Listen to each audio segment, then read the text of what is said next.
The Devil's Village. I witnessed the Salem Witch Trials. I need you to lean in close. What I'm about to tell you, most people don't believe it. Not really. They think they believe it, the way you think you believe in something you read in a history book. Abstract, safe, distant. Something that happened to other people in another time, in a world so different from yours that it might as well be fiction. But I was there. My name is Elias Whitmore. I am 101 years old, and I have been carrying this story in my chest like a stone for longer than most people have been alive. I have tried to set it down many times. I have tried to walk away from it, to let the historians have it, to let it stay buried in the court records and the church documents and the cold ground of Essex County, Massachusetts. But it won't stay buried. It never stays buried. And now at the end of my life, with whatever time God sees fit to leave me, I am going to tell you what really happened in Salem Village in the year 1692. Not the sanitized version, not the version they teach in schools where it's neatly packaged into a lesson about superstition and then quickly moved past. The real version, the one that smells like wood smoke and fear and the particular kind of madness that takes hold of a community when it stops trusting itself. The version with faces, with names, with the sound a village makes when it turns on itself. I was there. I saw it. And before I leave this world, you are going to see it too. Let me take you back, all the way back, to a place that no longer exists in the way it existed then, but whose shadow has never entirely lifted from this country. Essex County, Massachusetts, winter of 1691, sliding into the new year of 1692. Imagine, if you will, a world stripped of everything you take for granted. No electric light, so the darkness at night is a darkness you cannot fully conceive of now. Complete, total, pressing darkness, broken only by firelight and a few precious candles that cost more than most families could comfortably afford. No central heat, so the cold of a New England winter isn't merely uncomfortable. It is a daily negotiation with death.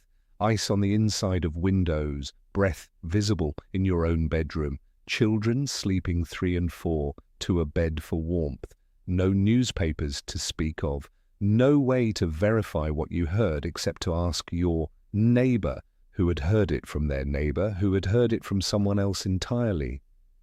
Information traveled at the speed of a horse and was reshaped by every pair of hands it passed through. And over all of it, like a sky that never fully brightened, the Puritan faith. I need you to understand the Puritans if you want to understand what happened in Salem. These were not merely religious people in the way we mean that today. Their faith was not something they practiced on Sundays and set aside the rest of the week. It was the architecture of their entire reality. God was as real to them as the ground beneath their feet. More real in many ways. And the devil, Satan, Lucifer, the great adversary, was equally real, equally present, equally capable of walking among them, whispering in ears, making bargains, corrupting souls. They had come to this wilderness, and it was a wilderness brutal and unforgiving, because they believed God had called them to build a holy community.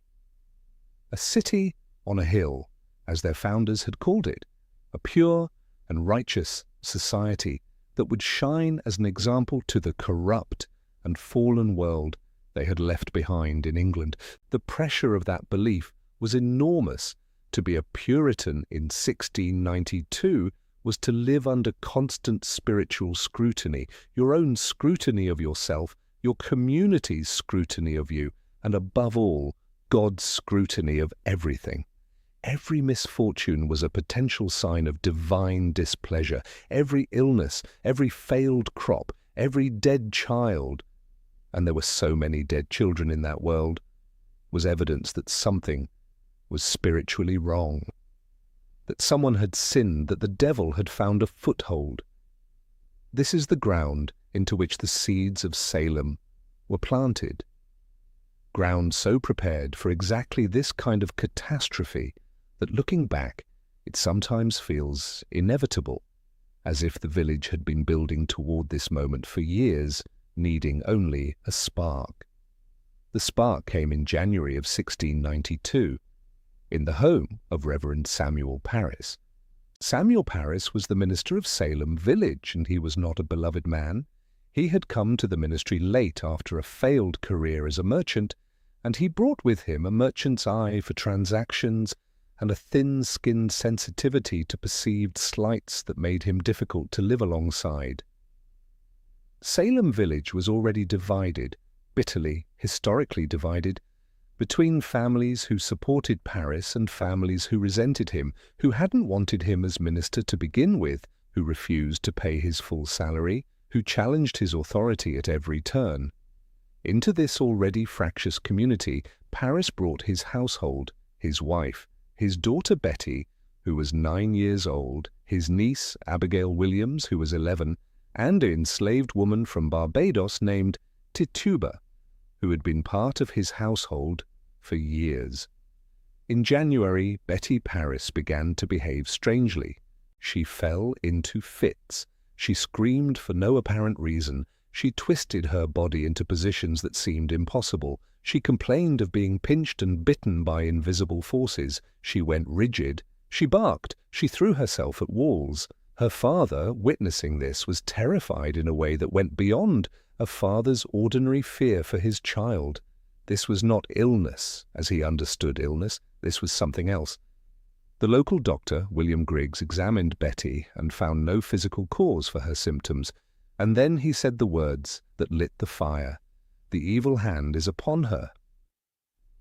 Within days, Abigail Williams began displaying the same symptoms, and then another girl, Ann Putnam Jr., 12 years old, the daughter of one of the most prominent and litigious families in the village, and then more, a cluster of young women and girls, all presenting with these strange, violent, terrifying fits that the community had no framework to understand except the one their faith provided.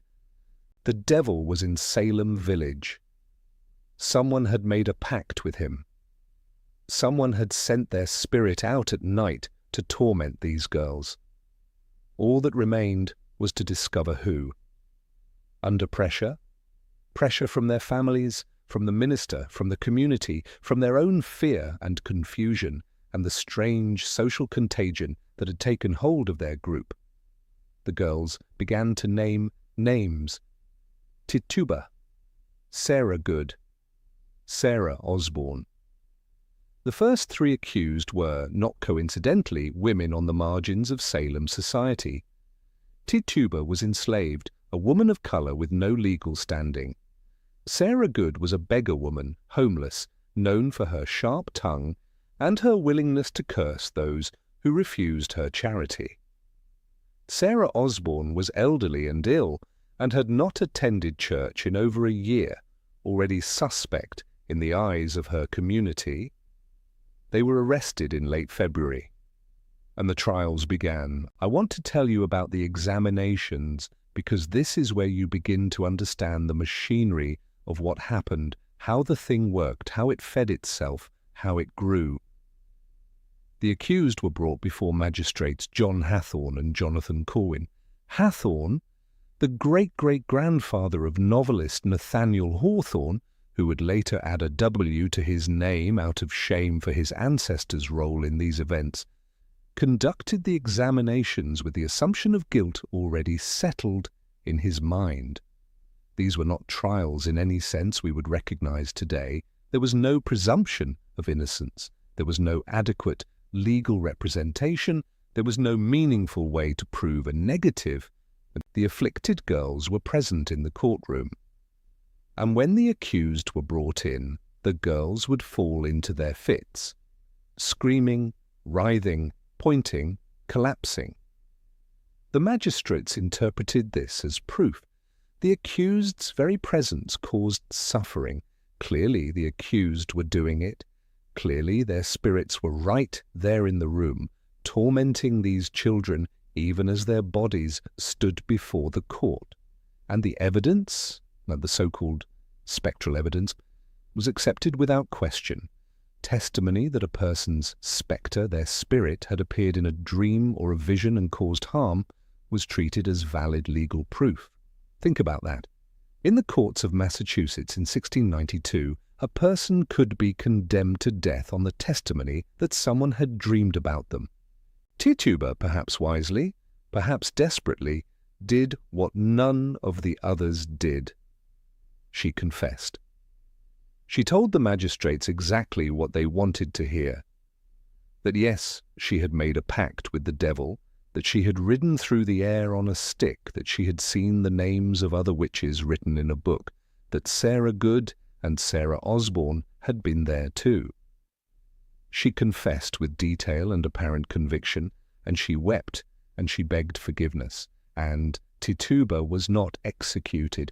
The confessors were not executed, because a confessor could name others, and a confessor's repentance was, in the theology of the time, at least theoretically, recoverable. It was the ones who refused to confess, who maintained their innocence, who were executed. Innocence in Salem in 1692 was the most dangerous thing you could claim. The logic of it is so perfectly, horribly inverted that it should take your breath away. Lie and live, tell the truth and die. By spring, the accusations had spread far beyond the original circle of girls, far beyond the margins of Salem Village society. Rebecca Nurse was accused. She was 71 years old. She was a grandmother, a long-time respected church member, a woman whose piety was so well known in the community that when her name was first mentioned, grown men reportedly wept. 39 of her neighbors signed a petition attesting to her good character. The jury initially found her not guilty. The afflicted girls screamed. The magistrate asked the jury to reconsider. They reconsidered. They changed their verdict. Rebecca Nurse was condemned. She was taken to Gallows Hill on July 19th, along with 4 other women, and she was hanged by the neck until she was dead, 71 years old. A grandmother, a woman of faith so deep it anchored her to the end. On the cart to the gallows, she reportedly prayed aloud. Her voice did not waver. Giles Corey was accused. He was 80 years old. He refused to enter a plea, neither guilty nor not guilty, because he knew that if he pleaded and was convicted, his property would be seized by the state, leaving his family with nothing. Without a plea, no trial could proceed, but the law provided a remedy for that too. Pressing. A person who refused to plead could be subjected to peine forte et dure, pressed under heavy stones until they either entered a plea or died. They laid Giles Corey on the ground in an open field. They placed a board on his chest. They began adding stones. For 2 days they pressed him. Periodically the sheriff would come and ask him to enter a plea. Each time Giles Corey refused, and each time more weight was added. When the sheriff demanded his plea, Corey reportedly said only, "More weight." He died on September 19, 1692, pressed to death under the stones, 80 years old, unbowed, unbroken, refusing to give the court what it wanted. In the 330 years since, I have never heard a story of braver stubbornness. He gave up his life to protect his family's inheritance and to deny the court its pageant of power. More weight. Those 2 words are among the most defiant in American history, and almost nobody knows them. The hangings continued through the summer. 5 in July, 5 in August, 8 in September. In total, 19 people were hanged on Gallows Hill. 1 pressed to death. At least 5 more died in prison awaiting trial, including Sarah Osborne, one of the original 3 accused, who never made it to the gallows because the prison killed her first. And 1 infant, the baby of condemned woman Sarah Good, born in prison, who died in the brutal conditions of that jail. 25 people dead, hundreds accused, the prisons so overcrowded that conditions were medieval, men and women chained in dark, cold, filthy cells, charged fees for their own imprisonment, unable to afford food or blankets, left to rot while the court processed case after case after case. And the accusations kept spreading. By the summer of 1692, they had moved beyond Salem Village, beyond Salem town, out into neighbouring communities, people in Andover, people in Gloucester, people with no connection to the original cases. The net kept getting wider and the logic kept getting more circular. The accused confessed and named others. Those others were accused and in turn named others. And the machine kept feeding itself what was happening. Historians have argued about this for over 3 centuries, and I've had a long time to think about it. Was it mass hysteria? Possibly. There is something that happens in tight, closed communities under extreme stress, a kind of shared psychological event where symptoms and fears and behaviors spread from person to person like a contagion.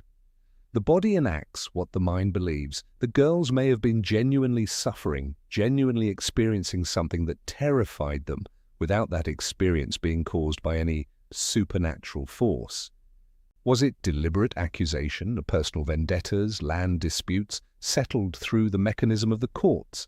Almost certainly in some cases. The Putnam family, whose daughter Anne was one of the primary accusers, had long-standing feuds with several of the accused families. The geography of the accusations maps eerily onto the fault lines of Salem Village politics. Some of the accused owned land that their accusers wanted. Some of them were on the wrong side of theological arguments. Some of them had simply made enemies of the wrong people.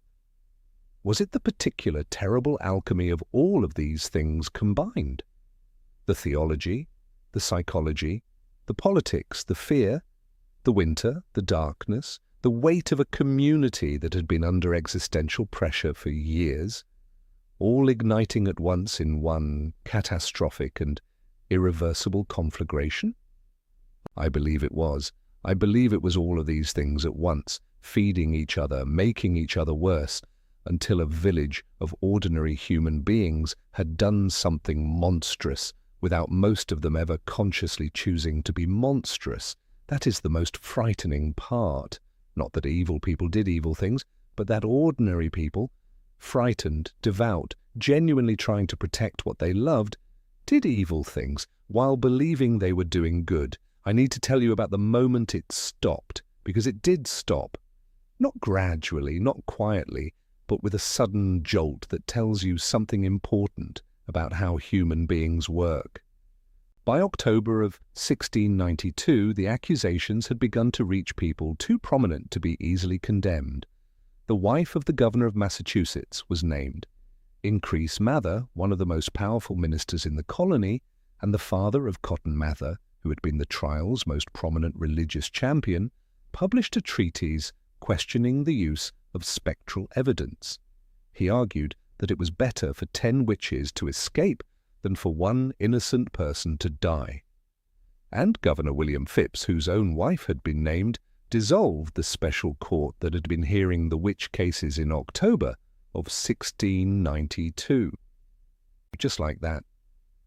The court that had sent 19 people to the gallows was dissolved by executive order. A new court was established with different rules. Spectral evidence was no longer admissible. And with spectral evidence gone, the cases collapsed. In January of 1693, the new court acquitted nearly all the remaining defendants. By May, the governor pardoned everyone still in prison. It was over, 19 months, from the first fits in January 1692 to the last pardons in May 1693. In that time, a community had executed 19 innocent people, pressed one man to death, imprisoned hundreds, and torn itself apart in ways that would take generations to heal. And then, almost overnight, the colony turned its face away from what it had done and tried to move on. Almost overnight, not quite. In 1697, Judge Samuel Sewall, one of the judges who had presided over the trials, stood in his church on a day of public fasting and humiliation and read aloud a statement of apology. He took full responsibility for his role. He asked for forgiveness. He spent the rest of his life in public acts of atonement. He was the only judge who ever apologized. In 1706, Ann Putnam Jr., one of the primary accusers who had named dozens of people, stood before her congregation and read a public confession. She said she had been deluded by Satan.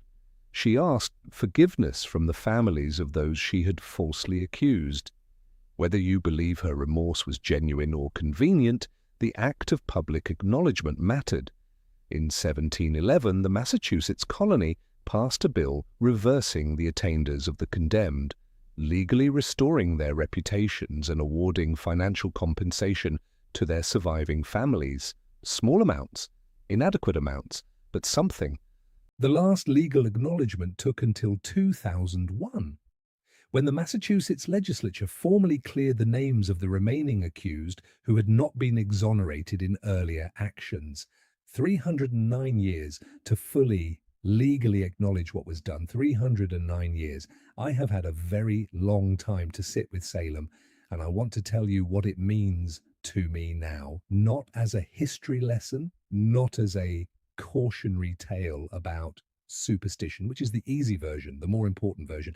Salem happened because a community decided that the threat it faced was so enormous, so existential, so absolutely real, that normal rules could be suspended, normal standards of evidence, normal protections for the accused, normal skepticism about extraordinary claims. The threat was real, the devil was real, the witches were real, the danger was real, and therefore anything done to combat it was justified. The ends sanctified the means, and anyone who questioned the process, who expressed doubt, who defended the accused, was immediately suspect themselves. Doubt itself became evidence of guilt. Look at that pattern. Look at it carefully. And then tell me if you have never seen it anywhere else, because I have. In my 101 years, I have seen that pattern play out again and again in different costumes, with different vocabulary, with different definitions of the threat and different names for the accused. I have seen communities and governments decide that the threat they face justifies suspending the rules that protect ordinary people. I have seen the accused denied the right to face their accusers. I have seen guilt determined not by evidence but by association, by accusation, by the identity of who was doing the accusing. I have seen the defenders of the accused accused in turn. I have seen the machinery of collective fear grind up innocent lives and spit out the bones while the community watched and told itself it was doing what was necessary. Salem was not an aberration. It was not a weird blip in an otherwise rational human story. It was a very pure, very clear expression of something that lives in human nature.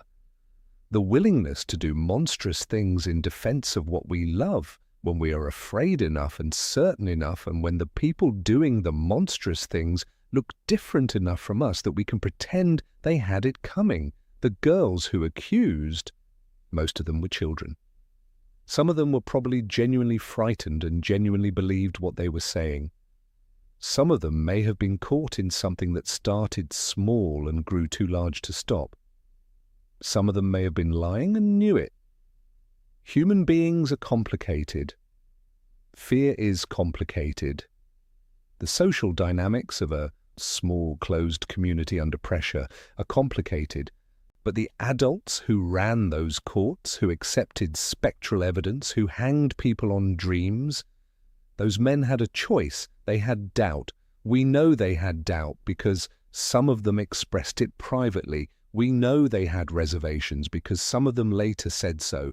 They made a choice to put their theology and their certainty and their fear of appearing weak or faithless above their responsibility to the people in front of them who were begging for their lives. They chose certainty over truth, and 25 people died for it.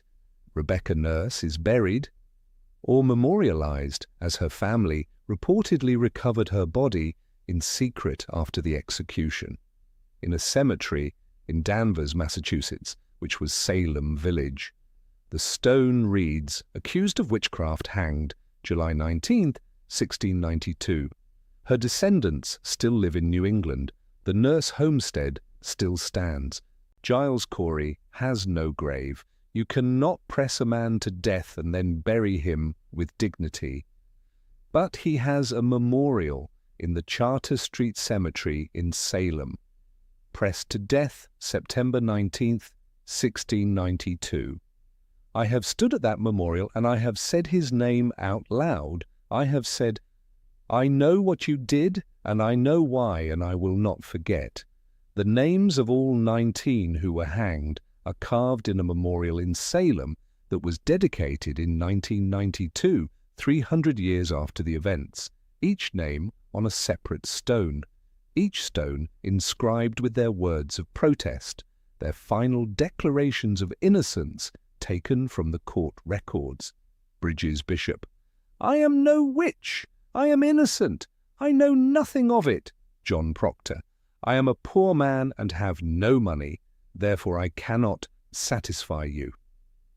Say their names if you ever find yourself in Salem: Bridget Bishop, Rebecca Nurse, John Willard, George Burroughs, Martha Carrier, George Jacobs, Sr., John Proctor, John and Elizabeth Howe, Martha Corey, Mary Eastie, Anne Puditer, Alice Parker, Mary Parker, Wilmot Redd, Margaret Scott, Samuel Wardwell, Sarah Good, Sarah Wilds. Say them.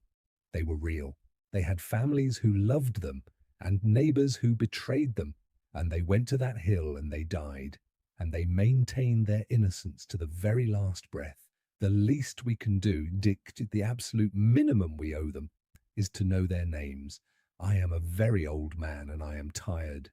Not in the way I used to get tired after a long day's work. That was a clean tiredness, a body tiredness that a night's sleep fixed. This is a deeper tiredness, the tiredness of having carried a long story for a long time and finally setting it down. But before I set it down completely, I need to say one more thing that Salem taught me that I have never been able to shake. It taught me that a community's greatest threat is rarely what it thinks it is. In 1692, Salem Village was certain the threat was witches. Servants of the devil walking among them, corrupting their community, bringing ruin down on their holy experiment. They were so certain of this threat that they hanged 19 people to combat it. The threat was never witches. The threat was fear. The threat was certainty. The threat was the willingness to destroy a neighbor based on the word of a child having a fit. The threat was the gap between who they believed themselves to be, righteous, faithful, chosen, and what they were actually doing. The threat was from inside. It was always from inside. Every time in history that a group of people has convinced itself that the threat is so real and so enormous that normal rules don't apply, that is the moment to be most afraid, not of the threat they're describing, but of them, of what they're about to do, of what any of us is capable of doing when we are frightened enough and certain enough, and when someone has given us permission. I am 101 years old, and I have watched this country and this world for a very long time. And the thing that has frightened me most consistently is not any external enemy.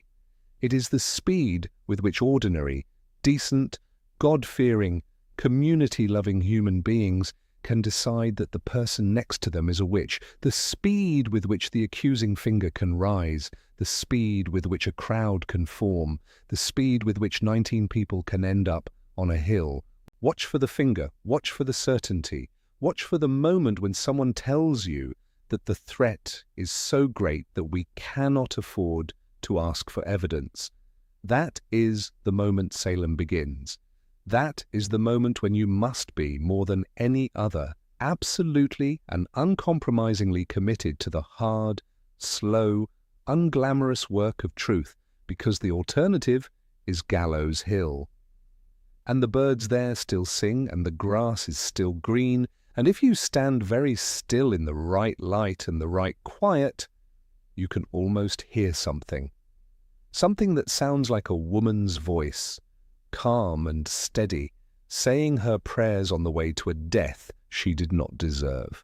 Her name was Rebecca Nurse. She was 71 years old, and she was innocent.